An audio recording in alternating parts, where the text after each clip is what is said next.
Hi everyone, Caroline Bowler here, CEO at BTC Markets, and I'm so excited to announce our sponsorship of Australian heptathlete Tori West.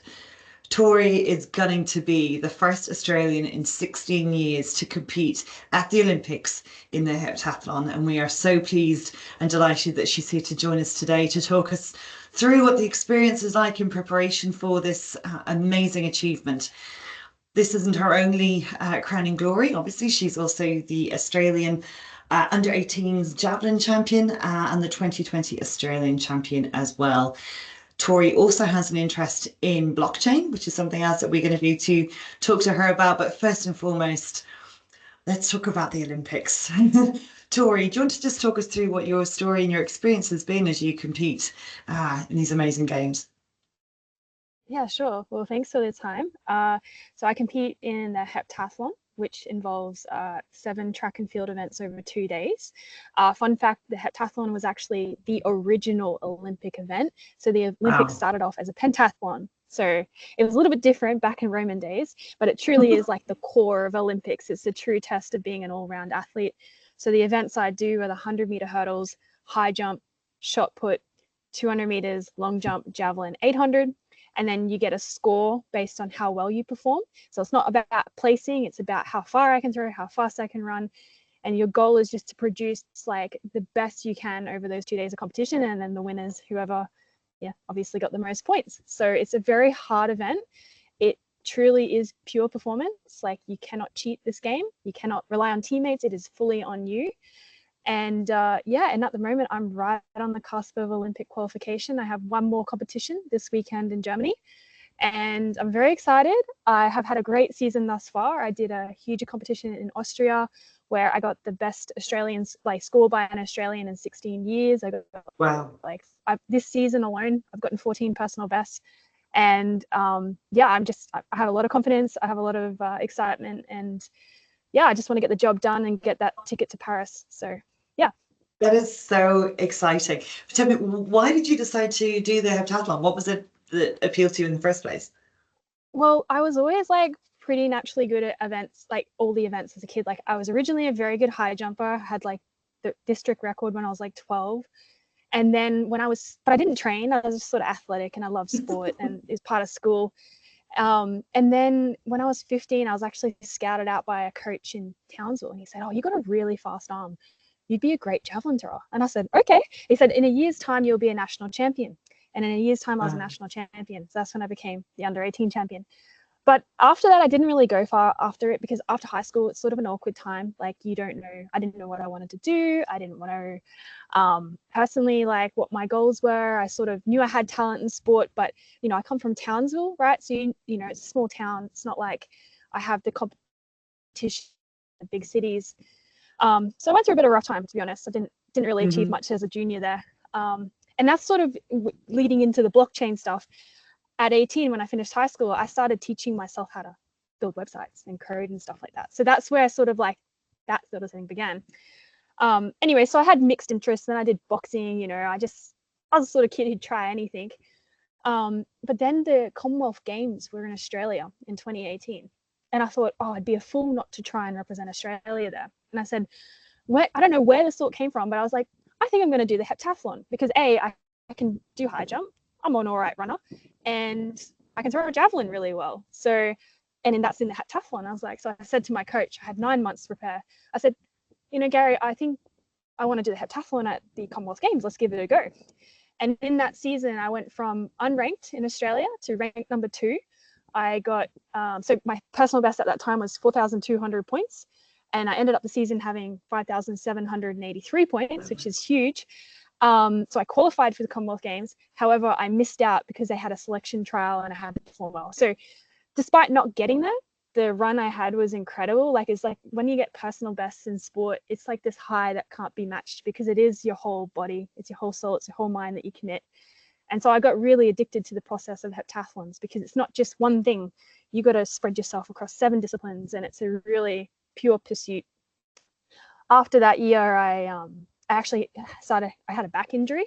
And so I had a bit of time off and moved to Brisbane, because my mum lived in Brisbane.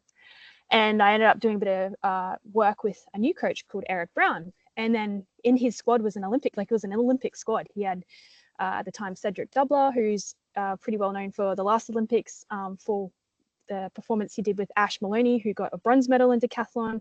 So these are the guys I was training with. And I thought, I sort of got that exposure and I realized, wow, like, you know, there's more opportunity here. And my coach, Eric Brown, said I really had what it took to go all the way. And he said it would take 5 years. And so now let's fast forward 5 years. This is my 5th year working with Eric, and I'm starting to produce those big scores that are like Olympic worthy. So it's been an up and down journey. It's certainly like I've had some really low times, you know, with sport. That's pretty normal. But I think the biggest thing I've learned in the process of it is I don't necessarily draw confidence from what I've achieved, you know, about these scores and all this. I draw it from what I've overcome to get to this point.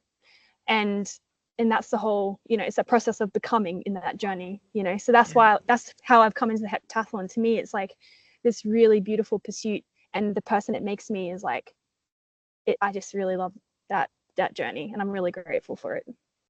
That's so beautiful. And there's a book by Adam Grant called Hidden Potential. And in it, he talks about how we have to reframe how we view potential, that it's not about where you land, it's about where you start and how far you have to go to get where you are. And it sounds as though, like, from your experience starting out in Townsville, as you say, and then working your way through all the different stages of your career so far, that's all about you tapping into that potential and maximizing it. And it sounds, I mean, that's a really beautiful, I think, expression of what sport can mean for people, and how it stretches and grows you. And I think also, like, you can see the passion that you have for it, but the way you refer to it as being something that touches your soul, like, it's so intrinsic and so a part of who you are. And certainly the life of an athlete is not an easy life, both physically and all that you have to sacrifice in order to make there. So it sounds as though you really need that, your soul, to be fed, to have that intrinsic value, or else why would you do it? Sounds a bit like running a crypto exchange. But tell me, can you talk to me through then, what are those hardships? What have they been for you, those struggles that you've had to go through, you know, that you can share? Yeah, well, I think the first thing was like, you know, I struggled with confidence as a kid. I was a very quiet kid, you know, and I think my first coach said the biggest challenge with me was getting me to believe myself. I always had the talent. I was just quiet and didn't really say much. As I grew up, obviously I got better, and obviously with my job now, I talk a lot more and I'm much more comfortable in my skin. So that's the first thing, just believing in myself, like, I had like self-value.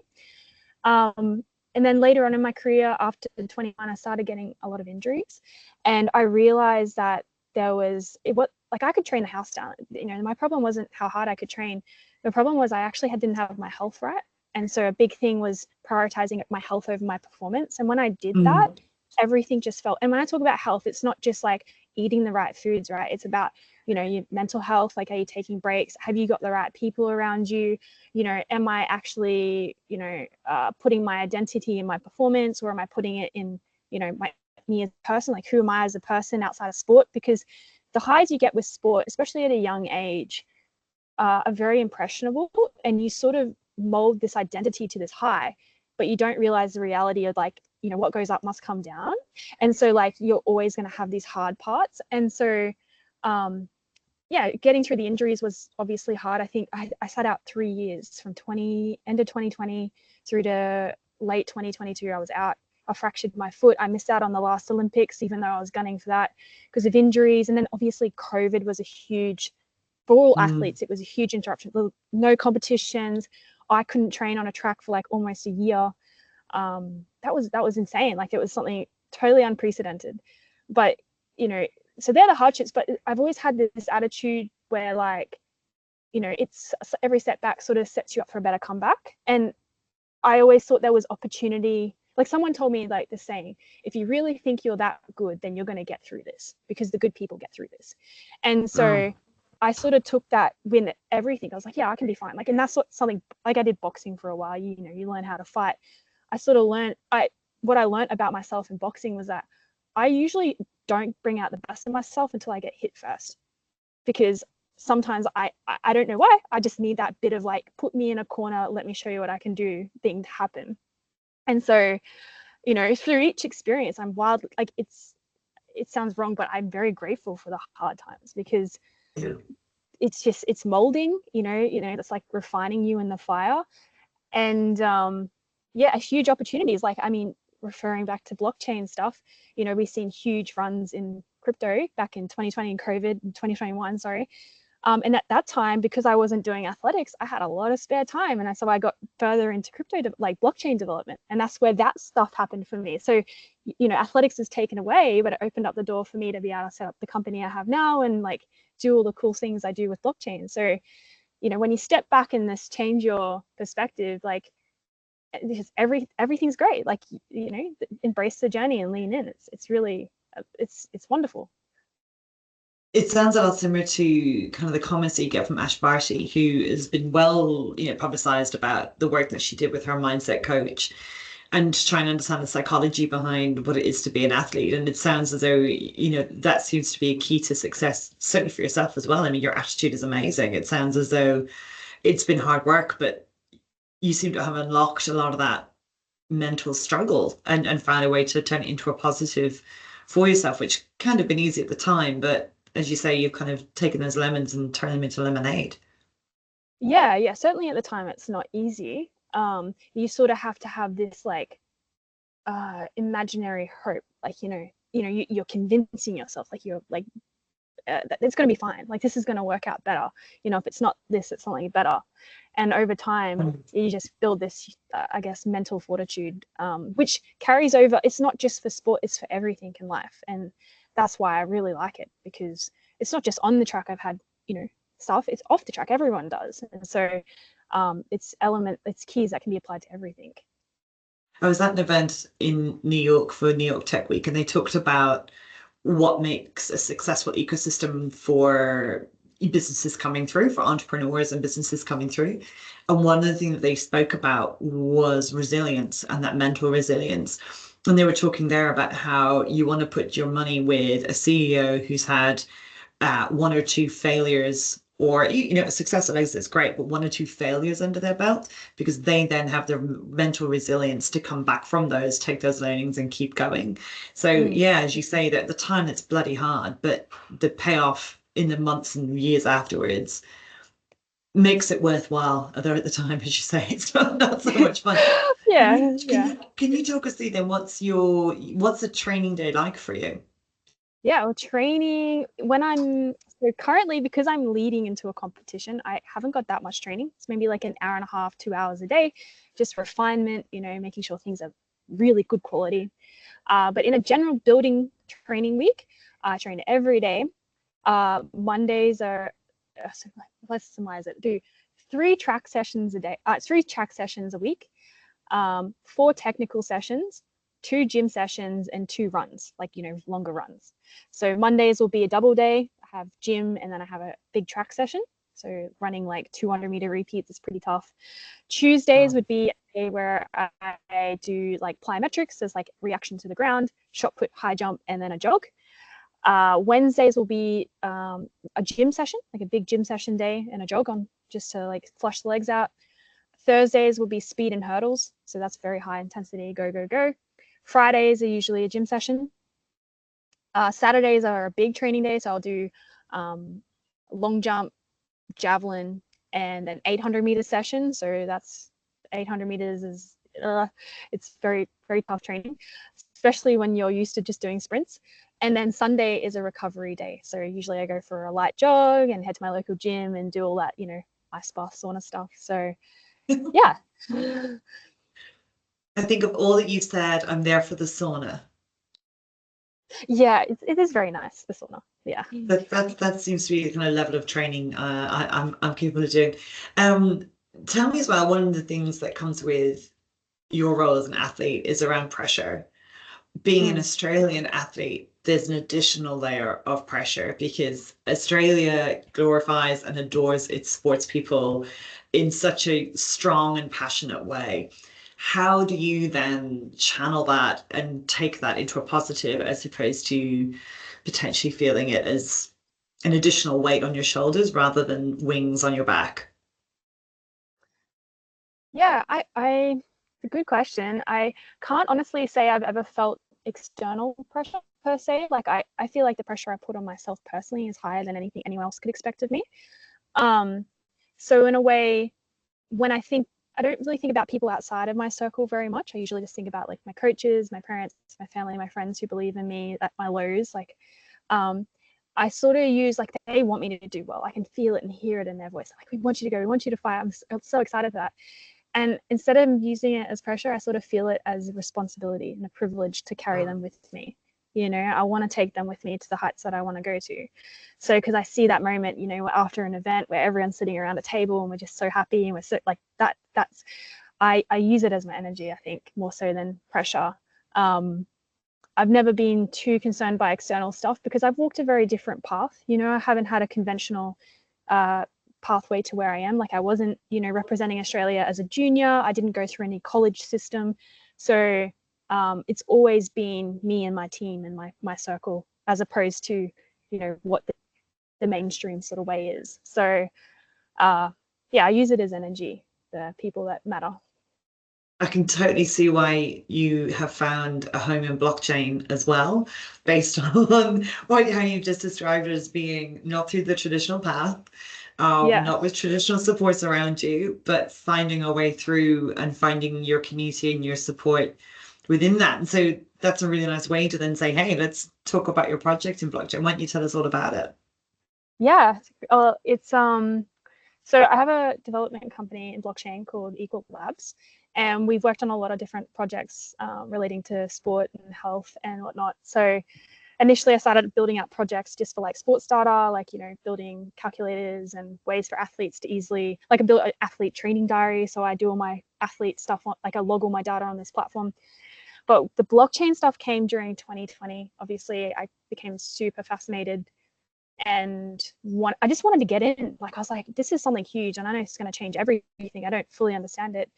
And then I became really obsessed with the idea of ownership and then understanding, well, hold up, you know, I think you got to identify key problems to solve, right? So as an athlete, the key problems I had was it's almost impossible to find funding. Like, I treat my sport like a professional, I train like a professional, I put in the hours, but I don't get paid, right? And then the second thing is, like, I'm producing a lot of data as an athlete, you know, through Aura, through logging my training. And at the moment, you know, with state institutes and, you know, AIS and all this sort of stuff, you put your data in their system, but there isn't really any ways of protecting that, right? They take that data, you sign, you know, your terms and conditions, and it sort of gets locked away there for a long time. So you can't actually have it deleted from the system. Technically, I already emailed them about it. And so I was like, whoa, this is a problem. Like, my data is being used. I don't know how it's being used. I don't know who sees it. You know, I'd hear these comments sometimes when people would be talking about something they knew. And I'm like, how did you know that about me? You know, and like, I started just having these suspicions. I was like, this just seems wrong. Like this is my data. I'm producing it. There surely is value around this, but it's in the current system, it's hard to unlock that value and turn it into something tangible. So, like, I can pay for basic needs, like I need a massage or I need to buy a supplement. So my thoughts are, so the platform we're building is a way, it's called EqualX, and it's a way for athletes to tokenize the data they produce, whether that's like, you know, how many steps you do, your training, like, you know, how well you're sleeping, into your own wallet. So you have your ownership layer over it. And then obviously through creating value ecosystems, you know, we all agree this is value, we can abstract this into something that's tangible. So it's like, okay, everyone in the sporting community agrees that sleeping is important. So therefore, if I'm hitting my sleep, I should get something back that I can then spend on something else to get a discount. Or, you know, it's a way of athletes actually creating earning something, but outside of, you know, fiat currency. It's like, oh, I can exchange this here, and this is worthwhile. My data is actually recompensing me, and that to me is awesome. And then the other aspect of it, so there's the sports and health data, is just the idea of digital collectibles. Like, I think that all Olympic medals and all performances at a national and state level where you get a medal should be an NFT. I think it should be immutable. I think that you should have a wallet where you have all your achievements, your athlete profile, and everything's there. Because they already have, in track and field, they already have this data on a website, you know, Web 2.0 listed on a website. But I have no way to access that data. Like, I can see it, but I have no way to have control of that data. World Athletics does. And my thesis is that I should have access to it. That's my data. I produced it, you know, that should be linked to me, and I should have some sort of benefit from that. So it's a very big vision. So obviously this is a long term, this goes beyond my athletic career. But that's really how it's come about, what we're working on. It's like I had real problems, and I think if I can solve my own problems, then it solves a lot of other people's problems as well. And I think the world of sports data has huge subjective value. And I'm excited to see how that can be extracted with blockchain. I think obviously it's my project, but I think there's going to be loads of projects that come out and do a lot of really cool things in that space. I think too that given the lifespan, the professional lifespan of an athlete being what it is, you need to try and find ways to monetize it in perpetuity, not just in the short and the immediate term. And I think to your point, it's the direction that the world is heading with blockchain. But it's not just with blockchain, it's kind of being predicated on the environment where we're in, where so much of our personal data and identity is being taken from us. Being able to get that control back and ownership over it is part of a bigger trend, I think, that we're going to see in society. Certainly here in Australia, with that move towards digital ID, and in other jurisdictions looking at similar, it's just changing people's mindsets around what is actually theirs to own. Because here's the thing, Tori, like I remember growing up in an era where your full name and address and telephone number was available to every single person in a book that you could find in the pub. Like it was very accessible. So you're trying to shift, a whole mindset around what was originally considered without value into something that actually, hang on a second, I own it. It's mine. I should be able to, as you say, be recompensed for it. What got you into coding in the first place? Were you just generally kicking around, or? Yeah, I just had all these ideas in my head. Like I started a computer science degree at uni. I only did a year of it. I actually, to be honest, I couldn't afford it because I was training and working and studying. It's just impossible. But early on in my life, my dad was a roofer. Like he had a roofing business, and he asked me, to help him with invoicing. And then eventually I said, "Oh, Dad, I reckon I could build you a website." And so I built him a website to help his business. And that sort of gave me a little confidence. And I just did a bunch of free work, basically building websites. And with websites, that's when you first get, exposed to code. And I said, oh, I can work this out. Like, I think, this is something I actually really enjoy doing. I like working alone, and I like, I'm a visual worker, so I know what I want. And then I coded in. And then eventually I built a portfolio, and I started, just because I'm an athlete, and I always had like that enthusiastic attitude, people like wanting to give me opportunities. Like a sports foundation approached me and said, hey, you build websites, you want to help us out? And working there, I learned a lot about how sport works and organizations. And then they used to get funding from the government to like boost sports in local areas, and one of the funding projects we did was actually to build an app. And I was like, I've never done this before, but I think I can do it. And we did it and pulled it off. And that's where I learned like what I could actually do. And this is really good because this is something uni doesn't teach you, how to think out of the box. Like I learned more in that project than I did a year in computer science. And that's where I said, this is what the world is so different. All this information is on the internet. And so, yeah, from there, I just had the confidence to start building. Like I just started building things I was interested in, and like, having ideas. And so yeah, I just learnt by doing. And I was always sort of like, I was pretty good at math and physics in high school and graphics. So I had this weird mix of things I was interested in. So yeah, I was just lucky enough to sort of find the niche of stuff that I seem to be good at and like doing. And yeah, so and then just the ability to, with code, you have a lot of power, to bring things to life and create experiences for people to make things easier. And I was like, wow, this is great. There's no limit to what you can do. So yeah, it was very, see what I mean, unorthodox, non-mainstream way to get into it, but I made it work, and it's turned out really well for me. So yeah, I think that probably speaks so much to the tenacity that you have both on and off the field, just to be able to come up with these ideas, to push them through, to just, as you say, suck it up and get through the hard stuff, to come out and see the benefit on the other side and learn as you go. It's so impressive. What's been the reaction, do you think, then, from other athletes when they find out about the other work that you're doing, and particularly the work that you're doing around blockchain? What's their reaction been? A lot of people think it's genuinely cool. Some people ask, Awesome. how do you do it? Like they don't understand.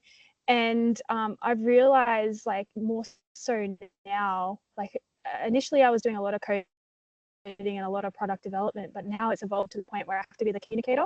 I have to be that dynamic translator that understands a lot of sport and understands a lot of blockchain and code and tries to create this intersection where people can cross bridges into this new world. And so I really enjoy talking about it. Because all the athletes I talk to experience the same problems I have. So I think there's a lot of people gunning me on to see this through. It's a huge thing we're trying to do. But I know once it's through, it's just going to make things amazing. Like, I think I'm just so excited to see how people react in athlete. I just want to see people like really using it. Like the people we already have tested with have like had really positive results. But as you know, product development, you know, you have to do one step at a time. People think it's really cool. And like a lot of people too don't know how I do it, because I am doing heptathlons at the top level. Like this is like, and they're like, how do you do? Because most of them are full-time athletes. And I said, look, the truth is I'd love to be a full-time athlete. It's just not feasible, right? I got real things. I got bills to pay and I have responsibilities. So I definitely give it the effort and effort and time it deserves. But I'm realistic about my situation. It's just not, at this point in my career, it's not possible. And to be honest, I sort of don't want to be a full-time athlete, because I find the pursuit of being an athlete holds me to a level of accountability and standard that actually makes my work better, because I can't cheat it. I have to sleep well. I can't surround myself with people who are energy drainers. I have to continue to think outside the box when it comes to solving problems, you know, and that's the reason I really believe, like, you know, my athletic success has actually been what's upholding my business, like work success as well. So yeah, I think I get a lot of positive sentiment around it. And I certainly hope after this Olympic pursuit that, you know, I can, you know, sort of leverage what that has been to help, you know, people understand more what blockchain can do for them, especially for athletes and people who are interested in that sort of world, to bring them into it, because it's going to change the game. And I just think things can be better with this stuff. So just to bring us back down to ground then, so you've got this competition now in Germany. Do you want to just talk us through what this competition's about and what the results would mean and what are you hoping to achieve here? Yeah, so to qualify for the Olympics, there's two ways to qualify. You either score an automatic score of 6,480 points, which they purposely set very high, because it's like, you know, I think only 8 girls have got it so far, and they only take 24 girls, right? The other way to qualify is to be ranked in the top 24 in the world. And the way you get a ranking is you have to do 2 competitions, and you get a performance score from each one, and they average it out. And then that gives you your ranking. So currently I'm ranked 26 out of 24. So I'm like 2 spots away from being in that quota and, you know, getting my ticket to go. So I'm right on the cusp. So doing this competition this weekend, it's an A level competition, which means you get bonus points for doing well. So essentially the baseline for me, I need to score 6,180 points and place first, second, or third. And that should boost me up in the top 24. And that's very achievable. I mean, my personal best is 6,245. So it's not a score I haven't done before. And yeah, so that's what I need to do. The Olympic qualification period ends the 30th of June. So this is the last competition to do it. And yeah, I'm excited to see what I can produce. And do you feel there are competitors in the field this weekend that you've got your eye on? You don't have to go into the details if it's overwhelming or whatever, but you have other people that you're looking at going, okay, right, well, I've got to take her out and I'm going to do well against her, or how does it work? Yeah, I've broken this all down. The field's going to be really good. Like, basically every girl, I would say any girl who is in position 21 and down, so 21 to 28 in the rankings, even if you're in the quota right now, ranked 21 or 22, that's not safe. So those girls will be here, you know, wanting to compete to make so it's going to be a great competition. So there's about 5 who, you know, will be trying to solidify their ranking score here. But the benefit I have, right, is that they all had a European championship like 10 days ago. So they're coming off like another competition, whereas I'm not, I'm fresher. So there are a few interesting dynamics at play. And so it's probably going to, for me, it feels like the most exciting competition I've walked into, because it's like, this is a competition, let's do this. Like, so there's definitely, like, we all want to go to the Olympics. Who wants it more and who performs best on the day. So for me, even though there is pressure and, you know, this is you know, it is a do or die situation, really. I'm really excited. Like, I'm really excited. I've never been in this position before, so I'm really keen to see how my, you know, soul and body reacts to it. Because sometimes I found when you put yourself in those positions where it's like crunch time, just something comes out of you that you didn't know was there. And so yeah, I feel excitement beyond anything. So yeah. And how can the people here in Australia follow it? How can we find out how you're doing? Where can we, is it online or how do we? Yeah. So it'll be, I'll link, there is a live stream. It is in Europe, so it's going to be it's going to be really late at night. There's a live stream and live results, but I've also, thanks to BTC Markets, I'm going to post up video results on my Instagram profile. So basically, Oh my God. I'll have like these cool little stories. You can track all the points and everything. So I have a friend doing that for me while I compete. So if you go to my Instagram profile, all the results and everything will be there. So. And do you want to just share with us what your Instagram profile handle is? Oh yeah, of course. It's just Tori West __ TORI Excellent. West. Yeah. Brilliant. We'll go and have a look. Tell me, so which competition do you think is your personal best? Like, what are you best at? Is it the shot put? Is it the long run? Is it the javelin? Javelin in the 200. So I've dropped Okay. some pretty good times in the 200 lately. So my speed has increased a lot this season, like beyond what anything I thought was possible, but it's there. And javelin, it's interesting. Javelin is my weapon event. Like, I can throw like 53 meters, which is really good for a heptathlete. But this season so far in all my heptathlons, I haven't been able to throw over 50 because sometimes you just lose your pocket in your connection. So this event is exciting because, you know, I found it again. Like, in training, we've been pocketing some big throws. So I want to see that. Like, that's what I'm most excited about, is throwing a javelin this weekend, because I think it's just, but because it's event 6 out of 7. So therefore, if you can pop out a big javelin, you can change the points dynamic like huge. Yeah. Awesome. I'm so excited. We're going to be Yeah. following you. This is so thrilling. Brilliant. Well, look, I'm going to wrap it up here and let you get back to your training and what you have to get on with. We are absolutely so thrilled to bits to play a part in your success. Certainly all the team at BTC Markets are just going to be gunning for you and supporting you and hoping the best for this weekend to come, and fingers crossed then we're on the path to Paris. It will be just absolutely wonderful. But either way, it's just me so good to be able to support such an amazing Australian athlete. We're just absolutely thrilled to bits to be involved with you. So thank you so much, Tori, and thanks so much for coming along and having a chat with us. Thank you. I really appreciate it. All the support.